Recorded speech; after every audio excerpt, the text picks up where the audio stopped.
이재용 삼성전자 부회장이 항소심에서 징역 2년 6개월, 집행유예 4년으로 풀려났습니다. 자동차끼리 운전자의 조작 없이 정보를 공유해 장애물을 피하면서 주행하는 시대가 열렸습니다. 교통사고가 크게 줄어들 것으로 전망됩니다. 평창 동계올림픽 개막이 나흘 앞으로 다가온 가운데 이른바 올림픽 수혜주로 불리는 종목들의 주가 희비가 엇갈리고 있습니다. 삼성증권과 호텔신라만 상승하고 있습니다. 지난해 암호화폐를 악용한 보이스피싱이 크게 증가했습니다.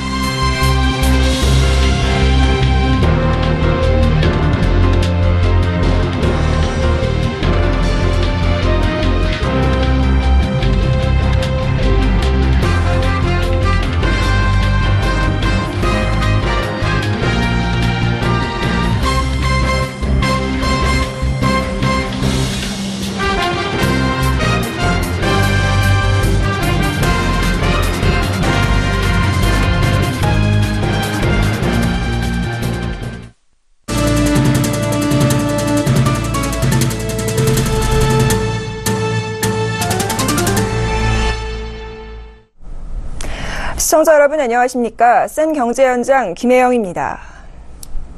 오늘 이재용 삼성전자 부회장에 대한 항소심이 열렸습니다. 재판부는 과거 1심 재판부가 선고한 징역 5년형 대신 징역 2년 6개월에 집행유예 4년을 선고했습니다. 김사용 기자가 보도합니다. 이재용 삼성전자 부회장이 지난해 2월 박영수 특별검사팀에 구속된 지 353일 만에 풀려났습니다. 서울고법 형사 13부는 오늘 이재용 부회장 등 삼성 관계자들에 대한 항소심 선고 공판에서 이 부회장에게 징역 2년 6개월에 집행유예 4년을 선고했습니다. 아울러 1심 재판에서 징역 4년을 선고받은 최지성 전 삼성그룹 미래전략실장과 장충기 전 삼성그룹 미래전략실 차장 등도 모두 징역 2년에 집행유예 3년으로 석방됐습니다. 과거 1심 재판부가 이재용 부회장에게 뇌물공여와 횡령 및 재산 부계도피, 범죄 수익 은닉, 국회 위증 등 5개 혐의를 모두 유죄로 인정하고 이 부회장에게 징역 5년의 실형을 선고했지만 2심 재판부는 법예석을 달리했습니다.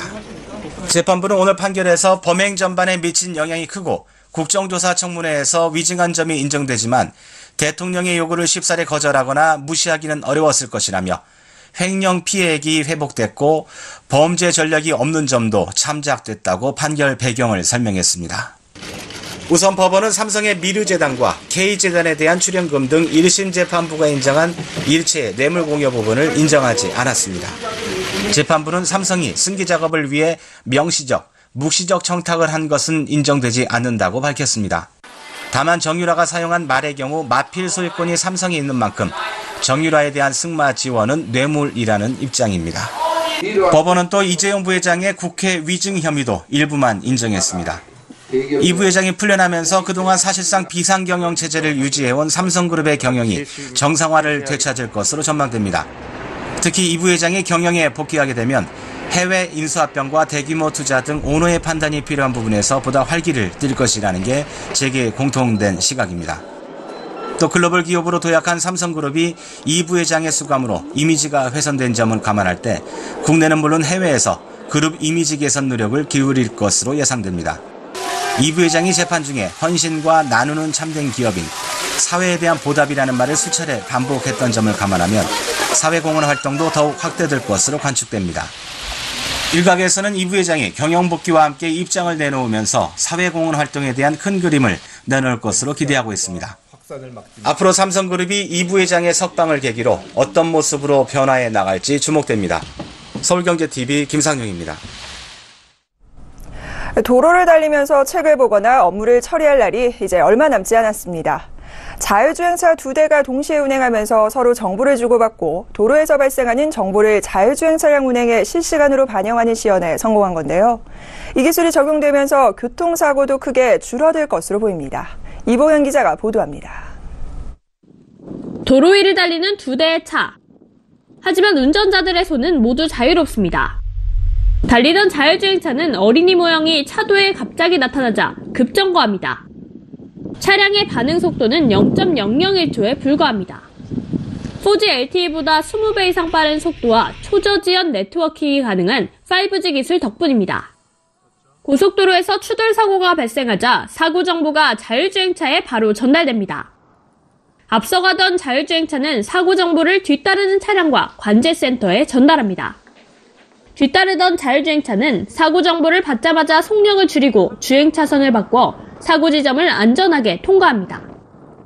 그동안 자율주행차는 차량의 카메라와 센서를 기반으로 일반 차량과 장애물을 회피하면서 주행했지만 복수의 5G 자율주행차가 서로 경로와 안전을 살피면서 협력 운행에 성공한 것은 이번이 처음입니다. 이 자율주행차는 5G망을 기반으로 일초에 수백 번 이상 관제센터와 다른 자율주행차와 통신을 주고받으면서 사고 위험을 줄여줍니다. 동시에 교통정보를 센티미터 단위로 정밀하게 표현한 HD맵은 실시간 교통정보를 반영해 자율주행차 차체의 카메라와 센서의 성능이 저하되는 악천후와 야간 등의 특수 환경에서도 사고 확률을 줄일 수 있게 됩니다.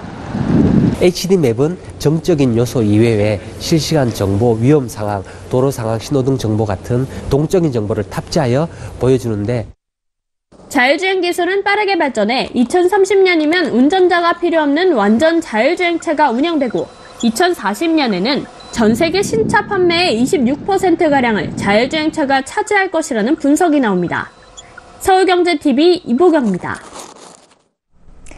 평창 동계올림픽이 4일 앞으로 다가오면서 평창올림픽이 호재가 되는 이른바 올림픽 수혜주에 대한 관심도 더욱 커지고 있는데요.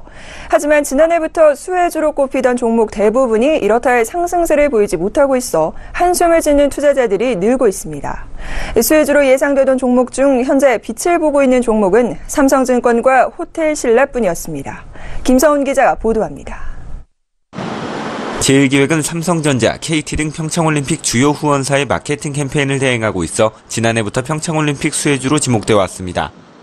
하지만 현재 제1기획의 주가는 오늘 종가 기준 2350원으로 지난해에 비해 약 5.7%, 950원 오르는 데 그쳤습니다.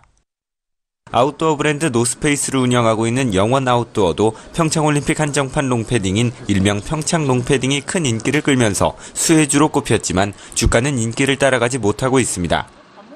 오늘 기준 영원무역홀딩스 주가는 58,500원으로 지난 1년간 주가 상승률은 3.5%에 불과합니다.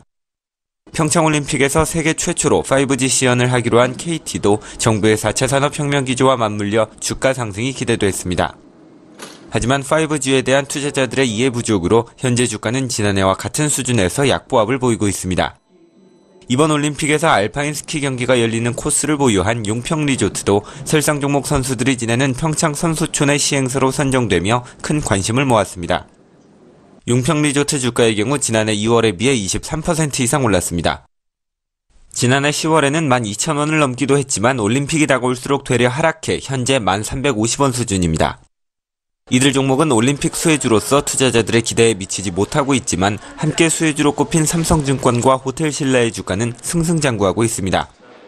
삼성증권의 경우 국내 증권사 중 유일한 평창올림픽 후원자이며 주가는 지난해에 비해 28% 이상 오른 상태입니다. 호텔신라도 올림픽으로 인한 관광객 증대가 기대되면서 작년보다 110% 이상 주가가 상승했습니다. 서울경제TV 김성훈입니다.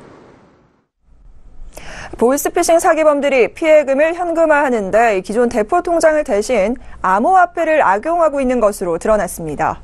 암호화폐가 금융범죄에 악용될 수 있다는 우려가 현실로 나타난 것인데요. 지난해 하반기에만 암호화폐 거래소로 흘러들어간 보이스피싱 피해 자금이 148억 원에 달했습니다. 정훈규 기자입니다.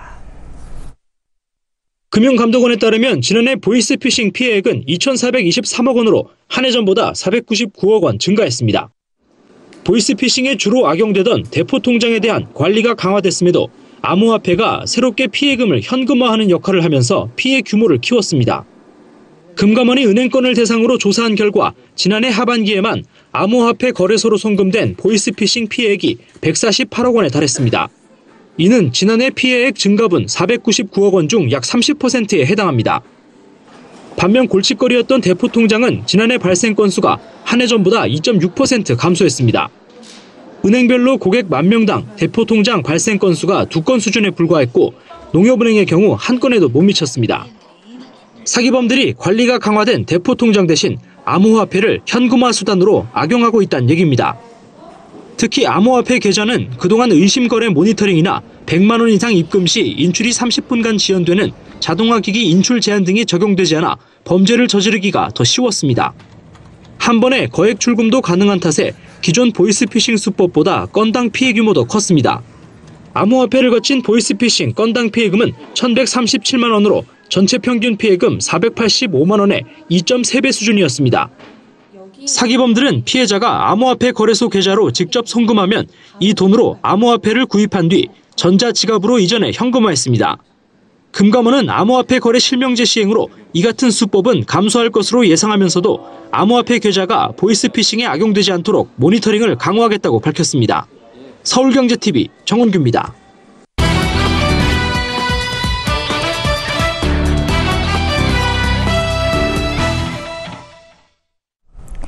수주 가뭄에 시달리던 국내 건설사들이 새 해외 공사 수주 소식을 전해오고 있습니다. 국내 주택 사업이 정부의 부동산 규제 정책과 입주 물량 증가 등으로 신통치 못할 것으로 관측되면서 건설사들이 해외 수주에 거는 기대가 커졌는데요. 자세한 이야기 경제산업부 정찬신 기자와 나눠보겠습니다. 정 기자, 우리 건설사들이 해외에서 수주 낭보 소식을 잇따라 전하고 있다고 하는데요. 어떤 공사들인가요? 네, 새해 들어 현대 엔지니어링과 SK건설, 포스코건설 등이 해외 건설 공사 수주 소식을 전해왔습니다. 해외 건설 협회에 따르면 새해 들어 오늘까지 해외 공사 수주 금액은 41억 3,264만 달러로 전년 동기 대비 72% 증가했습니다. 수주 건수는 66건으로 작년 동기보다 10건 줄었지만 고가의 공사 수주로 수주액은 더 커졌습니다. 우선 현대 엔지니어링이 지난 2일 말레이시아 정유회사로부터 3억 5천만 달러 규모의 멜라카 정유공장 고도화 사업 계약을 체결했습니다. 말레이시아 수도 쿠알라룸푸르에서 남동쪽으로 약 150km 떨어진 멜라카 정유공장 단지 내 기존 공장에서 생산되는 디젤의 황 함량을 낮추는 설비를 건설하는 프로젝트입니다. SK건설과 포스코건설은 베트남 석유화학단지 공사를 수주했는데요. SK건설은 지난 1일 베트남 롱손 페트로케미칼이 발주한 총 54억 달러 규모의 롱손 석유화학단지 프로젝트 중 10억 달러의 에틸렌 플랜트 공사를 수주했습니다. 이 프로젝트에서 포스코건설도 7억 달러 규모의 석유화학 제품 저장 탱크와 원료 제품 이송 배관, 입출하 부두시설 공사를 따냈습니다. 네, 최근 2년간 국내 건설사들의 해외 수출 수주 건수를 좀 현황을 살펴보게 되면 300억 달러에 미치지 못하는 수주액을 보였었는데요. 올해 새해부터는 대규모 공사 수주가 좀 들려오면서 올해는 과연 300억 달러 수주 가능할까 기대감을 거는 시각들도 있는데 어떻게 보시나요? 네, 자 말씀하신 대로 국내 건설사들은 최근 2년간 국내 주택 사업은 호조를 보였지만 해외 사업에선 고전을 면치 못했습니다. 해외 건설협회 조사에 따르면 지난 2010년 국내 건설사들은 716억 달러의 해외 공사를 수주하며 사상 최고 실적을 기록했습니다. 이후 등락을 거듭하다 2016년 282억 달러, 2017년 290억 달러의 수주액을 기록하는 데 그쳤습니다. 건설사들이 해외 수주에 기대를 거는 이유는 국내에서 주택 사업이 신통치 못할 것으로 관측되기 때문입니다. 정부는 다주택자의 대출을 더욱 옥죄는 등 주택시장에서 투기 수요를 걷어내는 데 집중하고 있습니다. 신규 분양시장에서 내 집 마련이 꼭 필요한 실수요자 위주로 집을 살 수 있게 하고 있는 겁니다. 여기에 건설사들이 분양 호황기에 공급을 크게 늘린 탓에 올해부터 새 아파트 입주 폭탄이 떨어질 것으로 관측됩니다. 업계 조사에 따르면 올해 사상 최대 물량인 44만 가구의 새 아파트가 입주할 예정인데 이미 용인과 화성 등 경기 남부권에선 세입자를 구하지 못한 빈집이 나타나고 있습니다. 네, 우리가 전적으로 이 해외 수입에 의존하고 있는 원유 가격이 요즘 오르고 있잖아요. 아무래도 이 소식, 이 같은 유가 상승세 국내 건설사들에게 해외 수주하는 데 있어서 도움이 좀 되지 않을까 싶은데 어떻습니까? 네, 자 원유 가격이 오르면 이 중동 지역 국가들의 공사 발주가 늘어날 가능성이 큽니다. 한국석유공사가 운영하는 유가공개 시스템 오피넷에 따르면 중동산 두바이유 가격은 지난 2일 기준으로 배럴당 67.02달러를 기록했습니다. 이 원유 가격은 지난 2014년 9월 5일 99.03달러로 100달러가 깨진 뒤 등락을 거듭하며 2016년 1월 21일 22.83달러까지 하락했습니다. 이후 작년 6월부터 본격적인 상승세로 전환돼 최근 70달러 선에 근접한 겁니다. 한국은행은 지난 4일 해외경제 포커스 보고서에서 세계 경제의 성장세 확대와 함께 글로벌 원유 수요가 꾸준히 늘어날 전망이라면서 주요 산유국의 정치, 경제 상황에 따라 국제 유가가 큰 폭의 등락을 보일 수 있다고 관측했습니다. 중동을 비롯한 산유국들은 원유 수출로 돈을 벌면 재정이 풍족해져서 인프라 건설 등 건설공사 발주를 늘립니다. 그러니까 국제유가 상승이 건설사들에겐 기회가 된다는 뜻입니다. 네, 국제유가 상승세가 국내 건설사들에게는 반가운 소식이라면 반면 또 최근 원화 강세 움직임은 악재로 작용할 수 있다고요? 네, 자 원화가 오르면 이 국내 수출 기업들에게는 부담으로 작용합니다. 원화 강세란 달러 대비 원화 환율 하락을 뜻합니다. 쉽게 설명하면 1달러에 1,500원 하는 경우 해외 발주처에서 건물 하나를 지을 수 있다고 가정해 보겠습니다.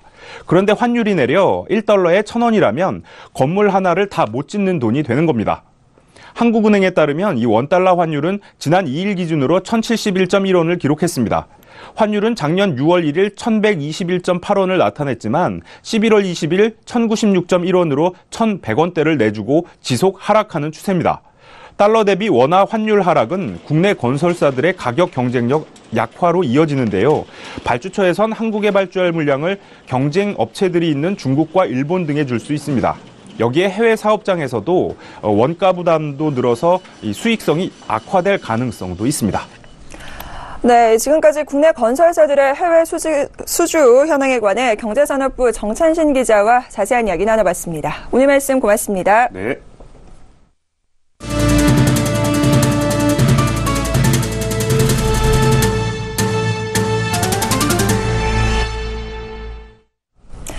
미국 국채금리 상승에 따른 뉴욕 증시 급락 충격으로 오늘 코스닥 지수가 전거래일보다 41.25포인트 떨어진 858.22로 마감했습니다. 이날 지수 하락폭은 미국 서브프라임 모기지 사태 여파가 전 세계로 퍼지던 2007년 8월 16일 이후 약 10년 6개월 만에 가장 컸습니다. 미국 장기 국채 금리가 4년 만에 최고치로 올라가면서 뉴욕 증시 주요 지수가 일제히 급락하자 국내 증시의 투자 심리가 얼어붙었고 특히 작년 연말부터 가파르게 올랐던 코스닥 지수가 크게 흔들렸습니다. 코스피도 전거래일 대비 33.63포인트 하락한 2,491.75로 거래를 마쳤습니다. 지난 2일에 이어 2거래일 연속 1% 이상 하락하며 2,050선을 내줬습니다. 대부분 증시 전문가들은 이날 지수 조정 양상이 일시적인 것으로 내다보고 있습니다. 미국, 유럽, 일본처럼 민간업체가 인공위성 발사체를 쏘아 올리는 민간우주 개발 시대가 우리나라에서도 2026년 개막할 전망입니다. 국가우주위원회는 오늘 위원장인 유영민 과학기술정보통신부 장관이 주재한 가운데 제14회 회의를 열고 이 같은 내용을 포함한 제3차 우주개발진흥기본계획안과 한국형 발사체 개발 사업 일정 검토 및 향후 계획안을 심의 확정했습니다. 이에 따라 정부는 2020년까지 진행될 한국형 발사체 사업으로 발사체 기술을 확보하고 이를 민간에 이전해 민간우주 개발 시대를 연다는 보관입니다. 또 2026년부터 민간 발사 서비스를 개시하고 2030년부터는 모든 중소형 위성 발사 서비스를 민간 주도로 제공한다는 계획입니다.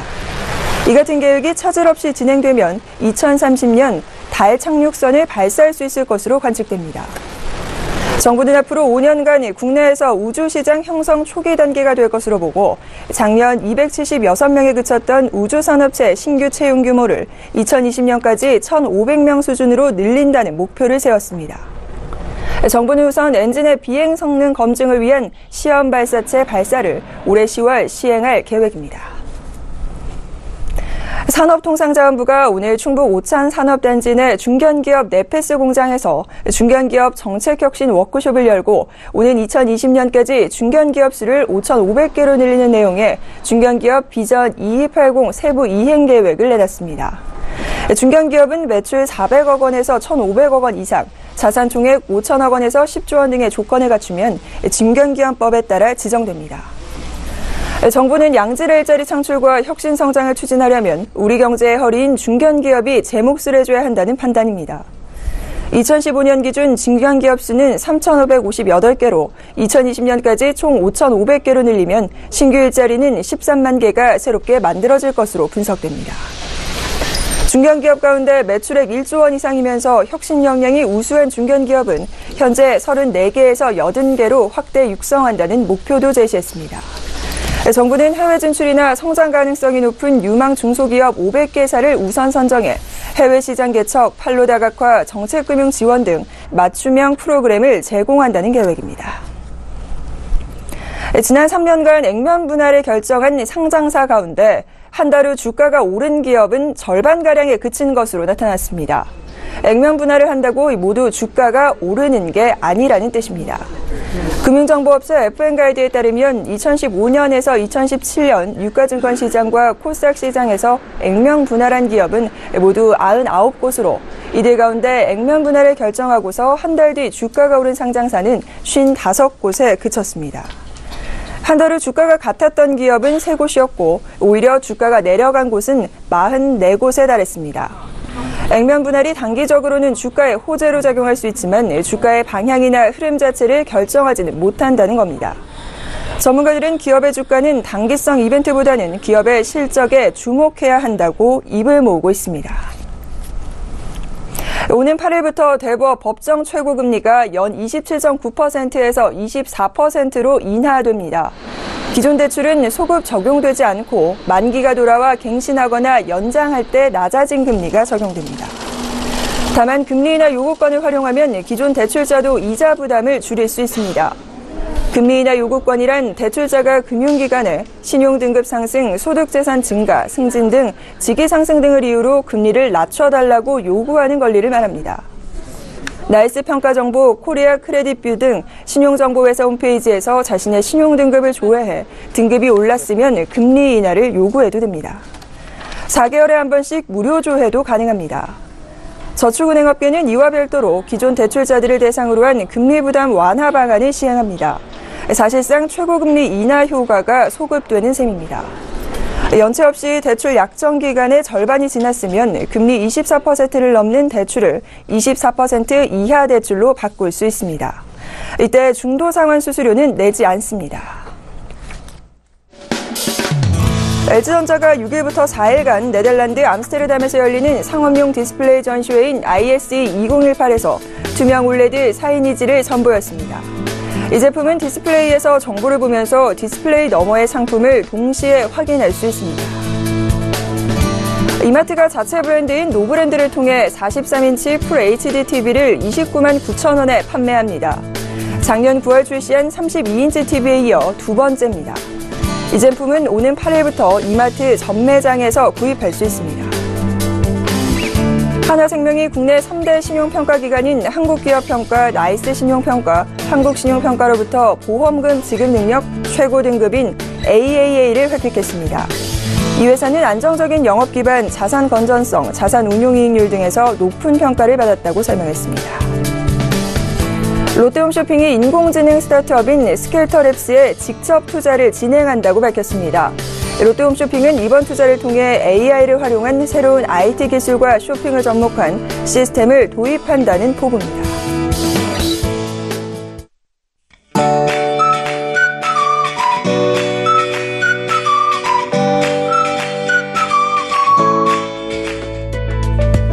안녕하세요. K웨더 라이프스타일 예보 최씨입니다. 다시 추워지면서 퇴근길도 걱정입니다. 그런데 내일 출근길에는 한파가 절정에 이르겠습니다. 서울을 비롯한 전국 대부분 지방에 한파특보가 이어지는 가운데 서울의 아침 기온 영하 14도를 보이겠고요. 춘천도 영하 18도까지 떨어지겠습니다. 한낮에도 서울 영하 6도, 광주는 영하 3도에 머물면서 종일 춥겠습니다.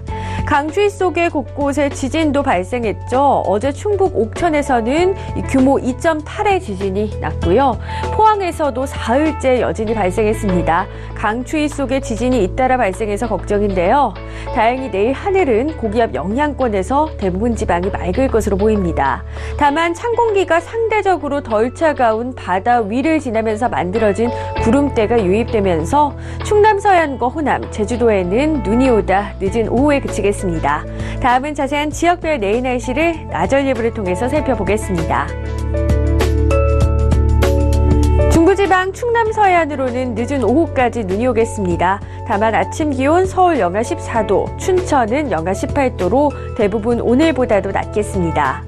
동해안 지방 눈비 소식 없지만 울릉도 독도는 늦은 오후까지 눈이 오겠습니다. 아침에 속초 영하 12도가 예상됩니다. 남부는 호남과 제주도로는 늦은 오후까지 눈이 오겠고요. 남부 대부분 지역으로는 한파가 절정에 달하겠는데요. 아침에 전주 영하 11도가 되겠습니다. 전해상으로 눈이 오겠고요. 물결도 매우 거세게 일겠습니다.